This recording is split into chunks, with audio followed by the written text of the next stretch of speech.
Good morning and welcome. We begin today with an issue in so many neighborhoods among people struggling, living on the streets, and those working to help and feed them. This week in Fort Lauderdale, those Good Samaritans ran afoul of a new city ordinance, or a set of ordinances, that ban outdoor feeding, and our cameras and Bob Norman were there for the results. It shouldn't be a crime. It shouldn't be illegal to feed the homeless. 25-year-old Nikki Rice said she was willing to be arrested for feeding the homeless. You're prepared to be charged with the crime today? Yes. Nikki, come on. Soon after our interview, that's exactly what happened. Roy and two others were handcuffed and apparently taken to jail after they violated the city's new ordinance that virtually outlaws feeding the homeless in public. Food is a right, not a privilege. Stand right over here. The youngest of the three, Damian Gabriel, is just 17. I am ashamed to live in the city of Fort Lauderdale. I'm ashamed that these people are touching me. The arrest of 90-year-old humanitarian Arnold Abbott has made international headlines, including a send-up on Comedy Central's Colbert Report. Clearly he knows what Jesus said in Matthew, "For I was hungry and you gave me something to eat. I was thirsty and look out, the cops are here. Hide the loaves and the fishes." Well, joining us this morning is the gentleman you see there, Fort Lauderdale Mayor Jack Seiler, who supports his city's ordinance as necessary for public health and safety. And Arnold Abbott, who, with his foundation called Love Thy Neighbor, has been sharing food for the last 2 decades, but this week is facing fines, possibly jail time for that charity work. And also with us, we are glad to welcome our friend and colleague, Local 10's Bob Norman, who covered the story all week long and, as you saw, was there for the arrest.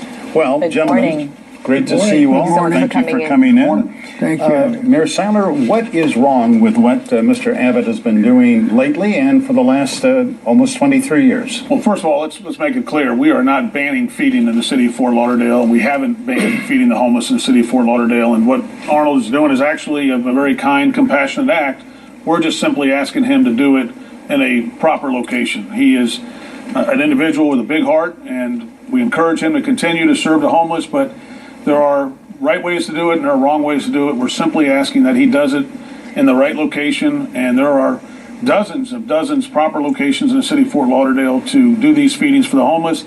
And in addition, there are dozens of feeders on a regular basis that do it in compliance and don't make the press. So I commend Arnold for what he's doing. I think he's, like I said, a very kind, compassionate individual. We just ask that he does it in such a way that we can all do it better for the city of Fort Lauderdale.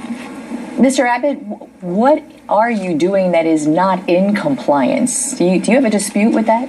Well, my dispute is primarily with the mayor of Fort Lauderdale because these dozens and dozens of locations I am not aware of.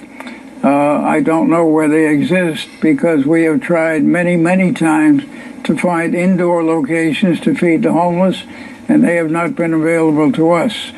So if you can find locations like that, I am not married to Stranahan Park. I am very happy to go elsewhere. This afternoon I've been offered a driveway and a parking lot at a beautiful small African American church, which I plan to take advantage of. But I would be delighted if you could give me those locations to places who are willing to take us in. So that's wonderful news, because that's exactly what we've been saying. The ordinance that we passed actually expanded the number of locations where you can feed the homeless. Every house of worship in the city of Fort Lauderdale is now on limits, if you will. Mm-hmm. This ordinance was done with the assistance of the faith-based groups, the houses of worship. We're working with some 70 churches, some 20-plus organizations. They're all feeding on a regular and daily basis and not running afoul of the city law. So, Arnold, I'm delighted to hear that. That's probably the best news I've heard all week. And I look forward to working with you and these churches that have indicated to me they would love to host your feedings. So can we broaden this out just a bit? I know, Bob, you've reported on so much. The city has instituted 5 or 6 ordinances just in the last few months against things like panhandling, sleeping on the streets, all directed at homeless issues. Why now? What is that in response to? Well, as you know, I'm mayor of Fort Lauderdale, and I'm mayor of everybody in Fort Lauderdale, and that includes the families, the businesses, the residents, the visitors, the tourists, and the homeless. And as mayor, I have to balance the interests of everybody. And so we've been trying to balance the interest of working with the homeless. We have done more at the city of Fort Lauderdale than any other city in Broward as a comprehensive approach to the homeless. I have an editorial this morning in the Sun Sentinel laying it out. So we've done more for the homeless than any city in Broward County, and we're looking at doing it comprehensively. But as part of that, we've got to balance the interests. And as, for example, Stranahan Park, which I'm, again, delighted to hear he's willing to move away from there, that park had essentially been shut down to the public. And essentially the women's club in that park had come to me and said, we can't host activities here, we can't host events here, we have issues with urination. Because of the feedings? Because of the feedings and the homeless hanging out in that park waiting for the feedings. Public urination, public defecation, then using that park to interfere with traffic at Broward and Andrews, where everybody knows, cars and pedestrians don't mix. Right. And where we don't have a median there, you can't have pedestrians in the middle of that street in downtown Fort Lauderdale. Arnold, what is unreasonable about the ordinances that Fort Lauderdale has passed? I mean, what part of them do you think just don't work? Well, I personally do not understand why I was given a citation on Wednesday last, because number one, the proviso that says you have to have a porta potty at every feeding. I feed adjacent to the only public restroom in Fort Lauderdale, so that part is moot. Also, as far as sanitation, I teach sanitation to homeless individuals. We have the Love Thy Neighbor Culinary Skills Training Program. They are well versed in sanitation. We spend 9 weeks teaching sanitation. Every single part of serving food in a sanitary manner is done by Love Thy Neighbor. You have a rule that says you have to have a bucket of hot soapy water. We utilize hot soapy water before every feeding. We use a single-use paper towel, discard it, and then put on gloves. So everything done sanitarily is done by Love Thy Neighbor, and I don't understand why I was cited on Wednesday, except for the fact that I didn't have a permit. And as you well know, when we sued the city 15 years ago and asked for a permit, a year and a half later they said we don't have any mechanism for granting permits to anybody. So we did not expect the permit. All else was done according to law. When they wrote up the citation, they said I refuse to stop feeding. The truth is nobody asked me to stop feeding. I was amazed to see that they allowed us to feed everybody. And when they didn't on the Sunday before, they stopped us after I had fed 3 people. And a little wording that's been used around the world, a policeman came up to me and said, drop that plate, drop it immediately. So I was holding a weapon. And that was the end of that. They stopped me from feeding. And I did find out that this beautiful black church allowed us to go and feed in their driveway. And I took the group over, and we managed to feed them. All right. It sounds to me like you're saying, although you think you were treated badly in the last week a couple of times, or unreasonably, that in the future, it sounds like you're going to comply with these ordinances, are you?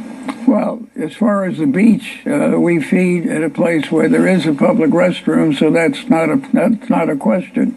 However, any other feeding groups will be faced by that same problem of bringing a porta potty to each of their feedings, which I think is impossible. Exactly. I think it's ludicrous because I believe it's the duty of the city to provide public restrooms, not the duty of a feeding group. Right. The idea that this is about sanitation is laughable.